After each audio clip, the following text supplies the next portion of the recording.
to black people. And what he's pretty much done is he's made the whole battle about Drake being the outsider, and he represents the culture. You know what I'm saying? And he basically he's Black Jesus. And one part of being Black Jesus, shout out to Dr. Sebi. Matter of fact, Kendrick Lamar is the 2024 Dr. Sebi. Dr. Sebi is someone that people hold in high esteem, and black people don't even know his whole story.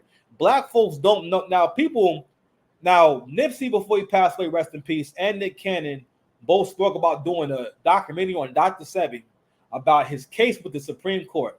Because the whole point, his whole selling point, and one of the reasons why a lot of black folks is vegan today is because, again, we love anything that says that you win against the system or win against the white man and won. It's the same thing with this battle right here. Kendrick convinced y'all that Drake is the white man, and when we're winning against the white man, we're defending our culture. You know what I'm saying? And so black folks like anything that says we won against the system. Going back to Dr. Sebi, the story actually was that he wound up not having to go to jail or not having to have anything legal on his name. He had to agree to an agreement, or basically the court ordered him to issue refunds to whoever came for a refund, or anyone that he serviced or provided consultation to or products to. He had to refund them their money because Dr. Sebi was in the newspaper saying he could heal all diseases and everything. And also he called himself Dr. Sebi, which is very misleading because he was never actually a doctor, right?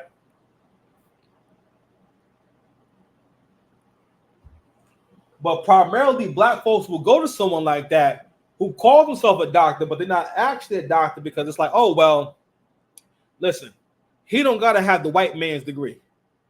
But it's like, yeah, but there's another aspect to that. And that's a low vibrational behavior when you look at system, order, and structure and say, so what? Okay. All right. Yeah, okay. Yeah. Well, what difference do it make to me? Because when we do that, right, we're contributing to chaos. You know what I'm saying? It's like when people talk about defunding the police. You idiot. Like, you can't defund the police. It's a part of the infrastructure. Like, you know how much trouble we're going to have? Because you have never lived in a world with no cops and no fire department and no ambulance.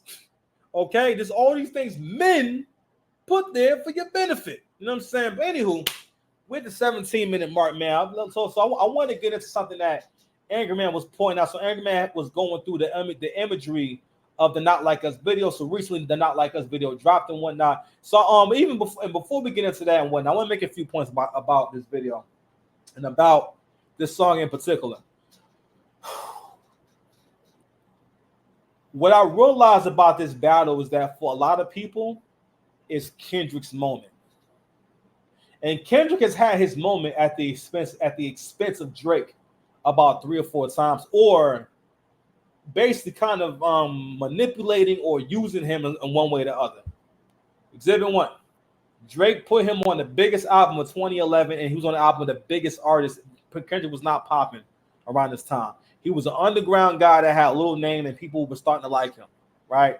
But him being on that album, especially back when people still had CDs, was a huge look for Kendrick, to the point where when I first seen the video, people thought it was Drake rapping because of the tone. It was a very like similar tone and vocal inflection. And then on top of that, Kendrick is hating on Drake in the song. He raps basically about how annoyed he was to meet Drake, and Drake was doing so good, and when he was broke as shit.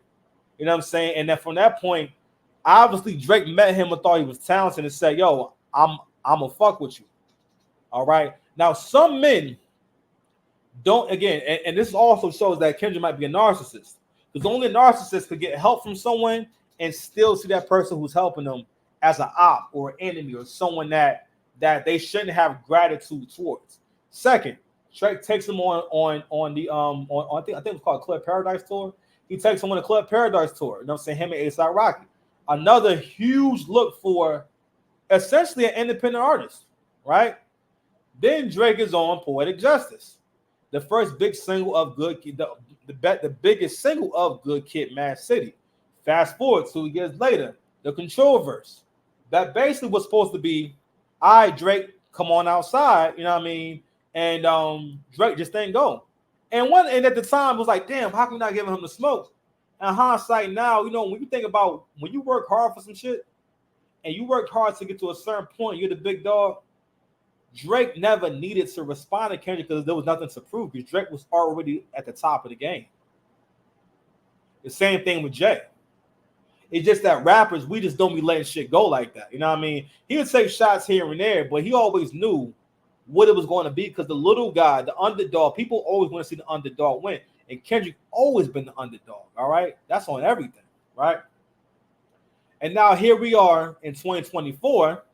And actually, before Kendrick dropped his last album, right, he takes shots on the Baby King records, right? Smoking on your top 5 tonight. Who are you talking about? You only talking about 2 niggas, Cole and Drake, right?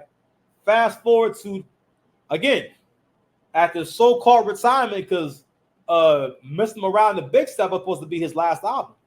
He said he was retired. He didn't. It wasn't a metaphor. He's retired. And on top of that, the nigga hadn't been active for 5 years anyway. I mean, I'm sorry, no, I'm lying. 4 years because he did an album with the Black Panther joint. You know what I'm saying? So shout out to that record. Some good records on there. But Kendrick hadn't been hot and hadn't really been active in all that time. No one's saying he's whack, and no one's saying no one wanted to hear him at all. But for the most part, Kendrick kind of had faded into obscurity. And it wasn't that thing where people were like, oh my God, where's Kendrick? You know what I'm saying? And then here we are in 2024. You know what I mean? Right? And Kendrick does it again. He basically throws shots at Drake and Cole. This time Drake responds. Right? And I think that in a lot of different ways, Kendrick needs to be very grateful to Drake because Drake has gotten Kendrick more lit than he's been in a long time. People have not been as excited to see Kendrick in a long time. And people are so caught up in making the Not Like Us record about basically, in so many words, people are titling it in their mind, oh, this is his victory. When all actuality, it says, oh, this is the argument I need to say that he's winning. I think all Kendrick's records were good, but those are records where you're not coming into it with a critique. Or if it wasn't that good, we're not conditioned to say when a Kendrick Lamar record is not good. I mean, I ain't gonna lie, I didn't really realize that I didn't like Big Stepper because like Kendrick never makes complete albums where I like the entire thing. Like, he always make a lot of stuff that I don't care for that much. You know what I'm saying? Like, I remember thinking like, yo, I like about 4 records on this whole album. The rest of this album is kind of weird, or it's just not really enjoyable at all. It's like, but at the same time, why don't we say it's a whack album? We don't say it's a whack album because of how we see Kendrick, right? And Kendrick has conditioned to feel like he can never be wrong because he's Black Jesus. He's the Dr. Sebi of this era. So I wanted to show something real quick and whatnot with OG Valdez, OG Angry